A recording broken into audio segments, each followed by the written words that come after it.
Dorukcuğum. Bir merhaba der misin anneciğim arkadaşlar? Burası iyiymiş. Dur gidecektim. Merhaba desene oğlum. Merhaba. Nereye geldin? Hamburger yapacağım. Hamburger mi yapıyorsun? Sen nereye geldin Dorukcuğum? Bir gösterebilir miyiz? Bakalım. Ay, nereye geldin? Kampa. Kampa mı geldin anneciğim? Kampa. Neler yapıyorsun? Kampta yemek yapmaya mı geldin sen? Çadırın içinde yemek mi yapıyorsun? Bakayım neler yaptın? Ne yemekler yaptın? Kardeşim bir şeyler istiyor. Alamadı. O da köftesini istiyor. Sen ona hamur, o da köfte istiyor. Vallahi. Bakayım Dorukcuğum. Ben köfte yiyeceğim. Sen mi yiyeceksin anneciğim? Sen de şimdi kahvaltı yapacaksın değil mi oğlum? Pizza. Pizza mı? Tamam, hazırla bakayım her şeyi. Patates. Ya çok güzel. Bayıldım anneciğim yemeklerine. Bize de yemek yap Dorukcuğum. Tavanı da çıkar ortaya. Tavanı da çıkar ortaya. Yemek koy anneciğim. Orada pişirebilirsin. Nereye gidiyorsun? Ay düştü Doruk. Nereye gidiyorsun? Kalkamadım. Kalkamadın ya. Olsun anneciğim. Doruk çok güzelmiş. Bir ormanı göstersene bize. Bir tanıtsana bakalım. Dere mi var burada? Dere yatağını da bize bir göster. Aa, Oscar da gelmiş ya. Oscar'ın burada ne işi var? Oscar'ın her yeri batmış. Doruk çok güzel burası. Bak. Suya girelim mi? Yüzelim mi biraz? Yazın yüzeriz değil mi anneciğim? Yazın girebiliriz. Ayaklarımızı sokarız. Yüzülmez ama belki yazın çok dolar burası değil mi anneciğim? Ama doyarsa yüzü. Aynen, dolarsa da yüzeriz anneciğim. Oscar nereye gidiyorsun? Oscar. Çağır Oscar'ı da. Ay yemeklerini yiyor. Baban yemeklerini yiyor Doruk. Doruk baban yemeklerini yiyor. Baban yemeklerini yiyor anneciğim. Bak kardeşin de çok acıkmış. Bak. Ben kemiği yiyeceğim. Kemiği mi? Sen ye hadi bakalım, bize yemek hazırla, sonra bir daha çekeriz arkadaşlarına, tamam? Bas kardeşini de yatırsana bakalım yanına. Yatırsana. Bak şimdi Doruk'un ayak ucuna yatır, tamam mı? Aynen ya, muhteşemsiniz. Hadi salla onları sen şimdi ya. Devrilmesin derin. Kardeşini de yatır oğlum. Sen de yat oğlum. Dur şu kenarları bırak. Derin. Doruk. Neredesiniz ya? Dur açayım ben sizi, şöyle göreyim mi? Fış kayıkçının küreği, hop hop eder yüreği. Taş mı? Evet, kayar.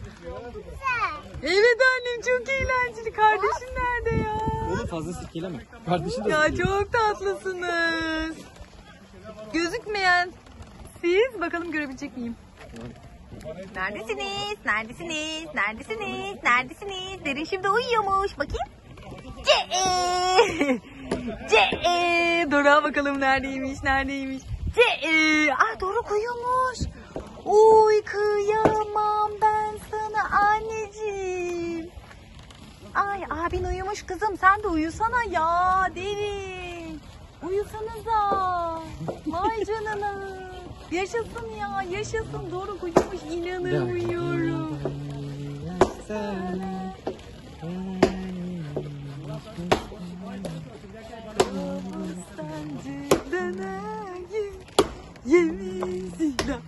Bana vurma ya. Ney.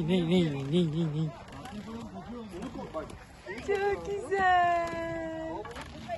Bakalım. Doruk bir gözük bakayım anneciğim. Doruk bir gözük heyo de. Sen de salla babası Doruk. Doruk gözükmüyorsun Doruk. Kayboldun anneciğim. Babası bir göster Doruk.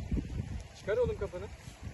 Oley, merhaba. Merhaba ya. Ay Doruk çok eğlenceli. Hadi sallan orada anneciğim. Deniz. Şey yapıyor. Niye öyle yaptın? Konuşun.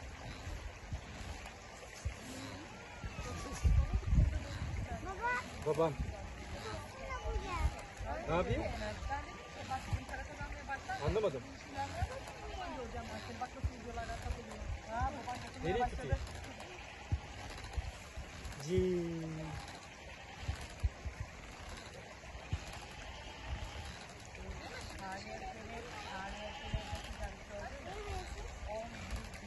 Sürtünüyor birbirine ondan. Şey çizeceğim.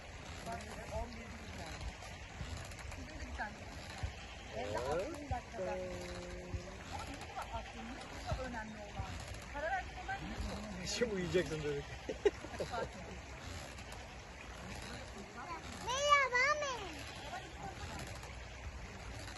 Niye be?